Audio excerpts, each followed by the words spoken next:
Security Officer Crueltack drummed his 4 fingers against the control console, the steady tapping echoing through the otherwise silent monitoring bay. His compound eyes darted across the 12 surveillance feeds, each showing a different view of what the Galactic Hegemony politely referred to as information extraction chambers. "Anything worth noting today?" asked Vex, his junior officer, sliding into the seat beside him with a steaming cup of nutrient broth.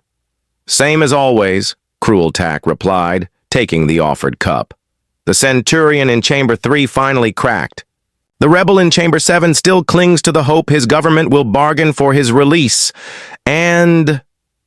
His gaze lingered on one feed. The human female in Chamber 12 remains difficult. Vex's antennae twitched with interest. The one they brought in last rotation? The spy, allegedly, Crueltack corrected, zooming in on Chamber 12's feed. Commander Draknar swears she accessed classified military archives before capture, but she insists she's just a common traitor who happened to be in the wrong place at the wrong time. The screen displayed a small, windowless cell, stark white walls, a single chair bolted to the floor. Strapped to it was a human female, auburn hair spilling over her face. Despite the restraints on her wrists, ankles, and torso, she appeared unnervingly composed. Too composed. What's so problematic about her? "She looks harmless," Vex remarked. Crueltack gave a low, guttural rumble. "That's what everyone says about humans, until it's too late. This one refuses to break. 5 full cycles of interrogation and nothing. She just sits there with that maddening look." "What look?" "Like she knows something we don't. Like this is all a game to her." Crueltack enlarged the feed, centering on her face. "See for yourself." Indeed, despite her grim situation, the corners of her mouth curved upward in what humans called a smile. It wasn't the pleading smile of a prisoner begging favor, nor the unhinged grin of one broken by torment. It was confident murks of someone patiently awaiting something. "Has anyone tried the neural extractor?" Vex asked. Crueltack's exoskeleton gave a faint shiver. "First thing Commander Draknar ordered. The technicians reported 2 consecutive malfunctions. Coincidence? Perhaps. But I've been watching Hegemony security operations for 20 cycles, and I've learned there's no such thing as coincidence when humans are involved."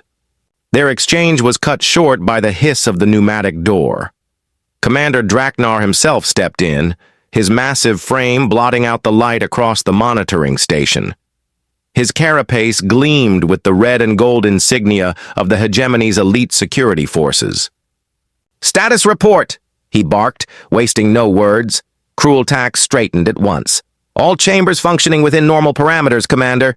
Subject 7029 in Chamber 12 remains resistant to interrogation." "Not for much longer," Draknar said, mandibles clicking in the closest thing their kind had to a smile.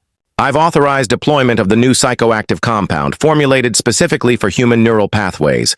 Administration begins in 30 minutes. Vex's antennae twitched in alarm. "Sir, with respect, that compound hasn't completed final trials.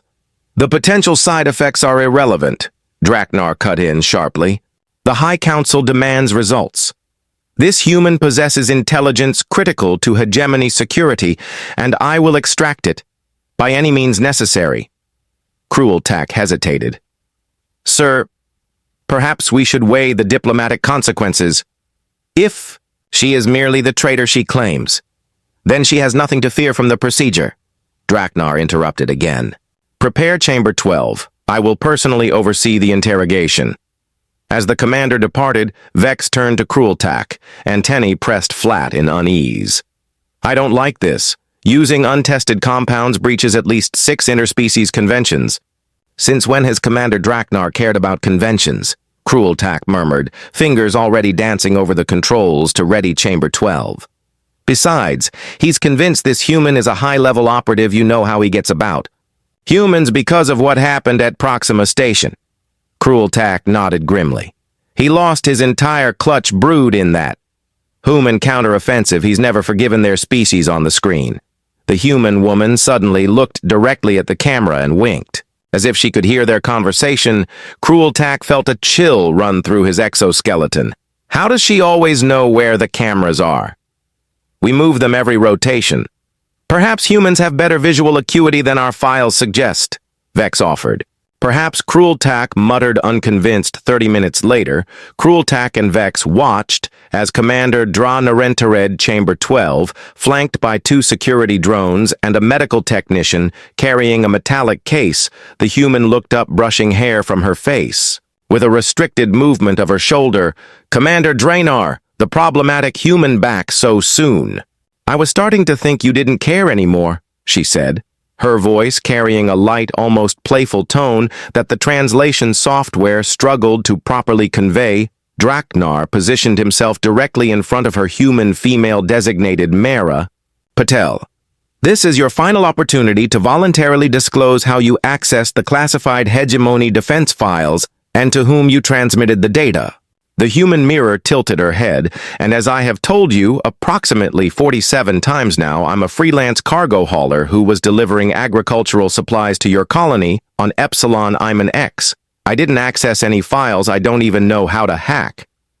A hegemony toaster, let alone your precious defense network. Your continued deception only confirms your guilt, Drar said, gesturing to the medical technician. "Open the case," the technician complied, revealing a syringe filled with luminescent blue liquid. "Ooh, pretty," Mira remarked. "What is it, truth serum, mind control, juice experimental soft drink?" Cruel Tack had to admire her composure. Most species would be begging for mercy by now. This compound is specifically designed to break down human neural resistance, Draenor explained with evident satisfaction. It targets the areas of your primitive brain responsible for deception and memory suppression. Within minutes, you will tell me everything I wish to know. Mira looked at the syringe with newfound interest. All fascinating and the side effects irrelevant. Not to me, they are not, she countered. I'm rather attached to my primitive brain. It's the only one I have got. The medical technician approached with the syringe. Mira's eyes tracked his movement, but she showed no sign of fear. I should warn you, she said conversationally. I have a rather unusual reaction to most medications, but terrible allergies. Once took an antihistamine and couldn't feel my face for a week, quite inconvenient for eating soup. Your human attempts at humor will not save you, Draenor said coldly. Who's joking? I'm just providing relevant medical history. Isn't that standard procedure before administering unknown substances? Or does the galactic hegemony not believe in informed consent that would explain so much about your foreign policy? Draenor signaled the technician to proceed as the needle approached Mira's neck. She sighed dramatically. Fine, but don't say I didn't warn you then. Edel pierced her skin and the blue liquid drained from the syringe. Cruel Tack Commander Draenor. Arrives watched the monitor intently, noting her vital signs. Her heart rate increased slightly, but otherwise she showed no immediate reaction. How long before it takes effect? Vex whispered. According to the research, between 30 seconds and 2 minutes for humans. Cruel Tack replied on screen. Draenor circled the chair like a predator. You will feel a growing compulsion to speak. Truthfully, fighting it will only cause pain. Mira's eyes had closed, her head lolling slightly forward, then she began to shake. At first, Cruel Tack thought she was having a seizure, a documented side effect in the preliminary trials, but then he realized she was laughing. It started as a quiet chuckle, then grew into full-throated laughter that echoed through the chamber.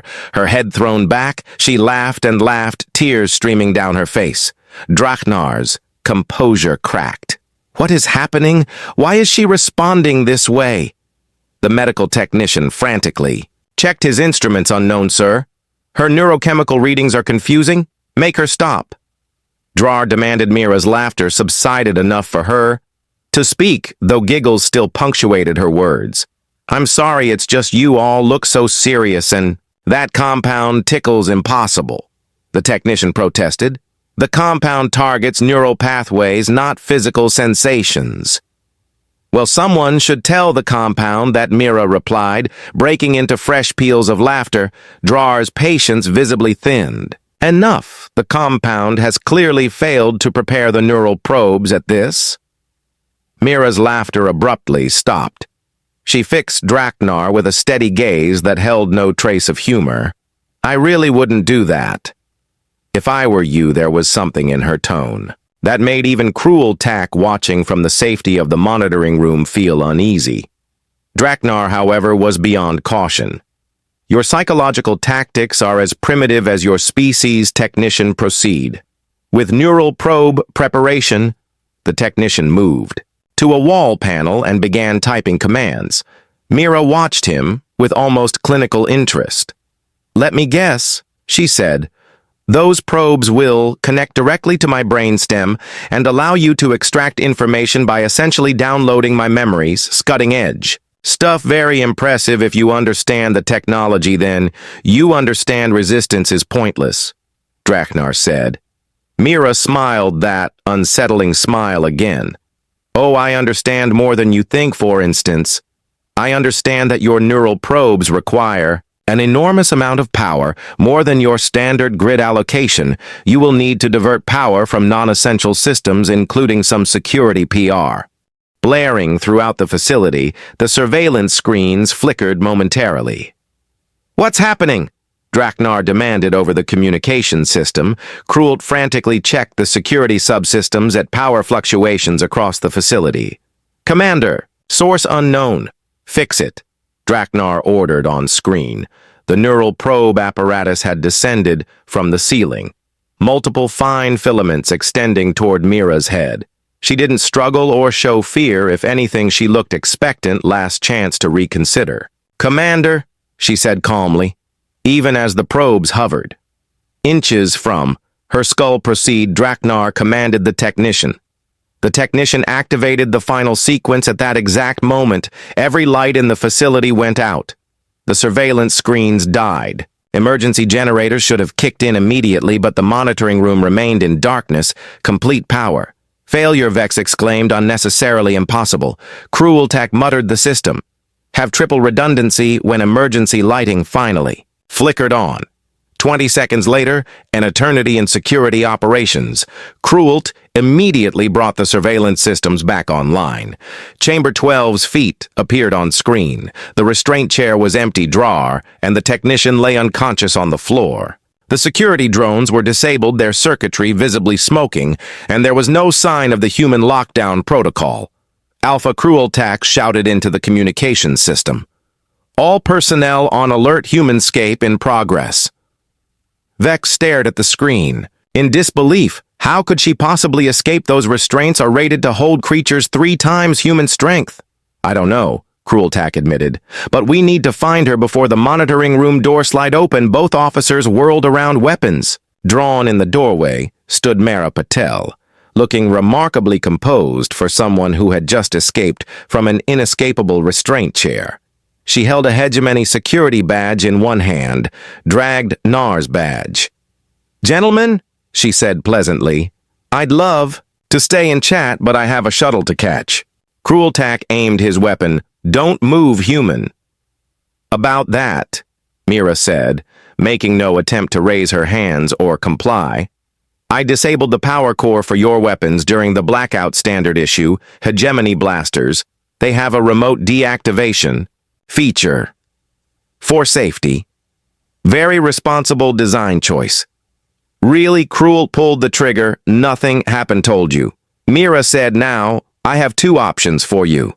Option 1, you try. Her laughter echoes. To stop me. I'm forced to incapacitate you both, and your careers in Hegemony security come to an embarrassing end. Option 2, you let me walk out of here, and when questioned later, you truthfully report that I overpowered using unknown technology during the power failure.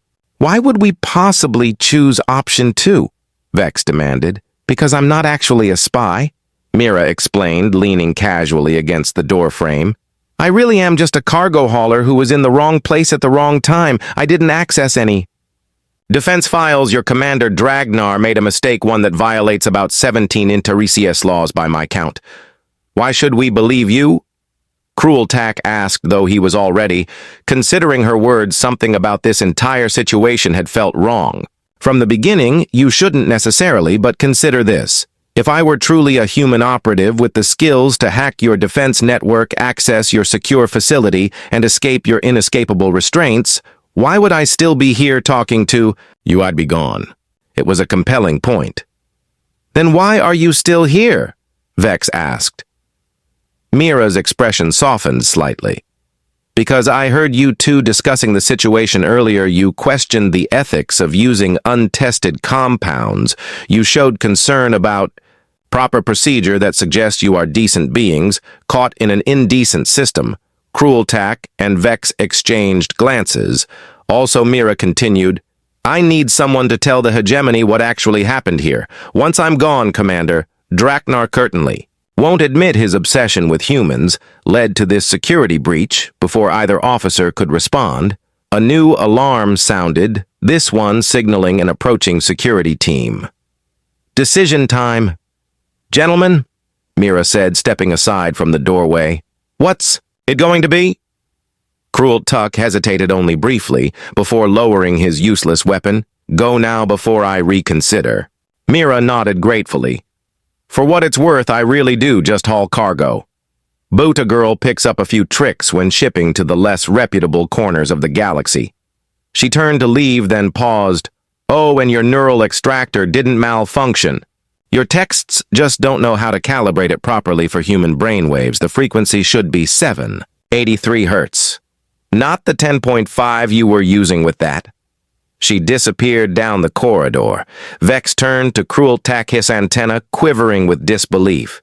Did we just aid a fugitive? No, Cruel Tack replied, already composing the incident report in his mind. We were overpowered during a security breach caused by Commander Dragnar's obsessive violation of protocol. As the security team burst into the monitoring room moments later, Cruel Tack couldn't help but think of the human's parting words. If she really was just a cargo hauler, how did she know the proper calibration frequency for neural extractors? Perhaps. Some questions were better left unanswered, and somewhere in the facility, as Mira Patel made her escape her, laughter once again echoed through the corridors. The Hegemony outpost on Real Prime was power failure and escape in chaos. 3 hours after the unprecedented security breach, emergency meetings were being held at every level of command in the main operations center. High Administrator Zolvor's holographic projection loomed over the assembled security team. His 6 eyes blinking and alternating. Patterns that signaled extreme displeasure. Let me ensure I understand correctly. Zolvor said each word precisely, enunciated in the way that made subordinates instinctively cower. Single, unarmed human female escaped from our most secure detention. Facility incapacitated our most decorated security commander, disabled our supposedly fail-safe power systems, and stole a maintenance shuttle. Have I omitted anything of importance? No one spoke. Commander Dragnar recently, revived and sporting a humiliating medical collar to stabilize his injured neck, stared fixedly at the floor. Perhaps, Zolvor continued, someone would care to explain how this catastrophic failure of security occurred. Cruel Tack stepped forward. Before he could reconsider the wisdom of doing so, Administrator, our preliminary investigation suggests the human Mira Patel employed previously unknown counter-interrogation technology. During the neural probe preparation, she somehow triggered a cascading power failure, that officer. Cruel Zolvor interrupted your incident report. Mentioned you were present in the monitoring room during the escape, yet you and Junior Officer Vex were found conscious and unharmed. Curious. Is it not that everyone who encountered this human was incapacitated? Except for you two. Cruel Tack felt his exoskeleton grow cold. We were briefly incapacitated, Administrator.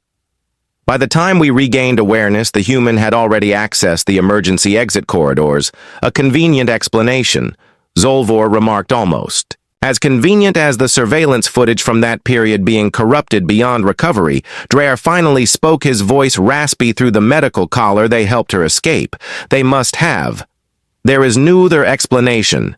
We did nothing of the sort, Vex protested. Then quickly lowered his antenna when Crueltak shot him a warning glance. Zor's holographic form expanded until his face filled the entire projection area. This incident has embarrassed the hegemony at the highest levels, the High. Council demands answers and accountability until a full investigation is completed. This entire outpost is under lockdown. No one enters or leaves Commander Draknar. You are relieved of duty pending review hegemony in chaos, officers Cruelt and Vex. You will submit to neural verification of your testimony after the High Administrator's projection vanished. A heavy silence fell over the room. Draknar approached, Crueltak looming over him despite his injury when the neural verification reveals. Your treachery, I will personally oversee your punishment, he hissed, mandibles clicking in barely contained drag. Crueltak met his gaze steadily. The verification will show exactly what I reported, Commander. Your obsession with humans led you to violate protocols which resulted in this security breaches. Drar stormed away. Vex sidled up to Cruelt. We are completely doomed, aren't we? Probably. Crueltak admitted quietly. But at least we did the right thing. The right thing may get us executed for treason. Vex muttered. Crueltak had no argument against that. Mira. Patel guided the stolen maintenance shuttle through the asteroid field with casual precision. The bulky utilitarian craft wasn't designed for complex maneuvers, but she handled it like an extension of herself, weaving between floating rocks that would have pulverized a less skilled pilot. Just a cargo hauler, huh? Came an amused voice from behind her. Mira didn't turn around. You were supposed to stay hidden until we cleared hegemony space. Jasper Ortega, a lanky human with close-cropped silver hair, despite his relative youth, dropped into the co-pilot seat. He got bored. Besides, we passed the last automated sensor buoy 20 minutes ago. You know what they say about assumptions in this business, Mira replied, adjusting the shuttle's trajectory to slingshot around a particularly large asteroid. They say the same about unnecessary risks. Yet we are stealing hegemony shuttles for fun. Jasper countered, examining a display on his wrist device. Speaking of, which did you have to antagonize the big bug? So obviously the mission parameters called for a covert data extraction, not turning their entire security system into your personal playground. Draknar was going to use an untested psychoactive compound on me. Mira said. Mira's true identity hint of defense.